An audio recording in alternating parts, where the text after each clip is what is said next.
श्री शिवाय नमस्तुभ्यम दोस्तों, आप सभी का हमारे शिव नगरी परिवार में स्वागत है। इस चैनल पे हम श्री प्रदीप मिश्रा जी के द्वारा बताए गए उपाय सुनकर उस विधि को कैसे करते हैं ये देखेंगे। स्कंद पुराण कहती है, जिस व्यक्ति पर कर्जा बहुत ज्यादा मात्रा में हो जाता है और कर्जा चूकता नहीं है, आप बहुत प्रयास कर लिए, करोड़ों रुपए का कर्जा हो गया, यहां से लिया वहां दिया, वहां से उठाया वहां दिया, वहां से उठाया वहां दिया, तो निवेदन है कभी मौका लगे कर्जा मुक्ति के लिए सारे वृक्षों में अगर कोई श्रेष्ठ वृक्ष माना गया है तो वो बट का वृक्ष माना गया महाराज। इसलिए प्रशासनिक कार्य के लिए, मानसिक टेंशन में, परेशानियों में बटकेश्वर महादेव का स्मरण किया जाता है। और यदि निवेदन करूंगा बहुत ज्यादा, यदि आपको कर्जा हो गया है, बहुत ज्यादा कर्जा हो गया और वो कर्जा चूक ही नहीं रहा, तो थोड़े दिन बड़ के पेड़ के नीचे आप बटकेश्वर महादेव के लिए 1 लोटा पानी, उसमें थोड़ा सा पिसा हुआ चावल पीस के गला लेना, चावल को और पीस लेना, पीस के उस पानी में मिला लेना और मिलाकर उसमें थोड़ी सी हल्दी पिसी हुई डालकर बटकेश्वर महादेव के नाम से बड़ के पेड़ के नीचे अपनी कामना कर कर जो कर्जा हुआ है उस कर्जे का भान देते हुए, स्मरण देते हुए छोड़ दीजिए महाराज।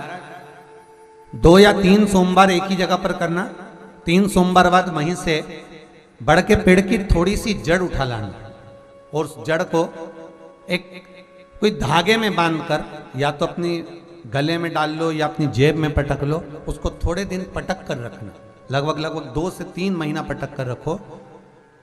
वो जड़ जैसे बड़ का पेड़ विस्तार होता है, पानी गिरे ना गिरे, जल वृष्टि हो ना हो, गर्मी पड़े ना पड़े, उसको कोई फर्क नहीं पड़ता, बड़ का वृक्ष आप रूप फैलता जाता, उसकी जड़ें अपने आप प्रबल होती है।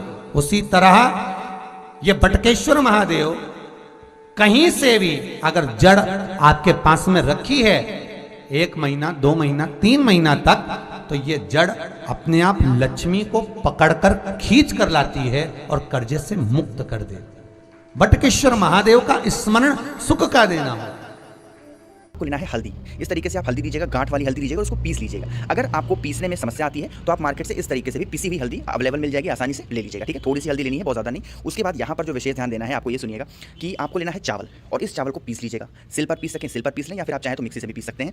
अब मान लीजिए कि आपको पीसने में इससे समस्या हो रही है, इस तरीके से सूखा चावल, तो आप क्या करिएगा, इस चावल को भिगा लीजिएगा। ठीक है, भिगाने के बाद आसानी से पीसा जाएगा। भिगाने के बाद आप इसको सिल पर बहुत ही आसानी से पीस सकते हैं, थोड़ा सा लेना है, बहुत ज़्यादा लेने की जरूरत नहीं है। ठीक है, फिर क्या करिएगा, 1 लोटा लीजिएगा, कोई सा भी लोटा, तांबे का हो, स्टील का हो, कोई सा भी हो, लोटा लीजिएगा, उसमें थोड़ा सा पानी डालिएगा, बहुत ज़्यादा पानी नहीं, आधा के आसपास पानी लीजिएगा।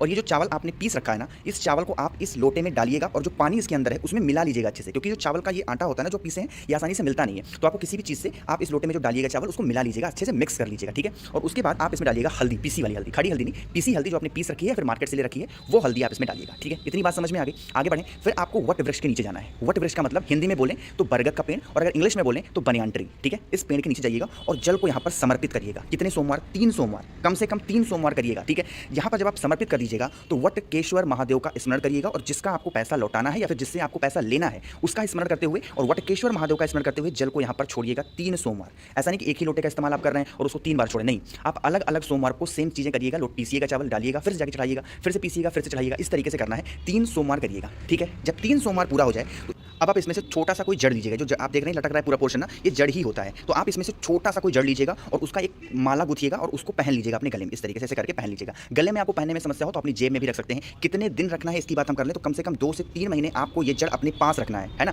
पास रखने का मतलब आप नहाने वगैरह जा रहे हैं तो आप छोड़ सकते हैं, या फिर अगर आप गले में पहने हैं तो आप नहा भी सकते हैं, उसको पहन के कोई दिक्कत नहीं है। ठीक है, 2 से 3 महीने जब पूरे हो जाएं तो आप क्या करिएगा, इस जड़ को आप जहां पर पूजा पाठ करते हैं वहां पे रख सकते हैं या फिर किसी ऐसी जगह रख दीजिएगा कि कोई टोके वगैरह नहीं, क्योंकि जो जड़ होती है ना बरगद की, ये हमेशा बढ़ती रहती है, हमेशा। जैसे मान लीजिए कि यहाँ पर बारिश नहीं हो रही है तब भी बरगद का पेड़ बढ़ेगा, कुछ भी सूखा पड़ जाएगा तब भी बरगद का पेड़ बढ़ेगा। तो बरगद का जो पेड़ होता है ना, ये बढ़ने की इसकी प्रक्रिया जारी रहती है। तो अगर आपके पास भी ये जड़ रहेगा ना तो माता लक्ष्मी का निवास आपके घर में हमेशा बना रहेगा।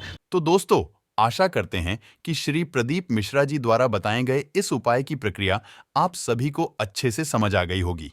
बताई गई प्रक्रिया से संबंधित अगर आपके कोई भी सवाल है तो हमें कमेंट करके अवश्य पूछें। दोस्तों, आशा करते हैं आप सभी को यह वीडियो पसंद आया होगा। ऐसे ही वीडियो देखने के लिए कृपया हमारे चैनल को सब्सक्राइब करें और लाइक और शेयर करें। तब तक के लिए आप सभी को श्री शिवाय नमस्तुभ्यम।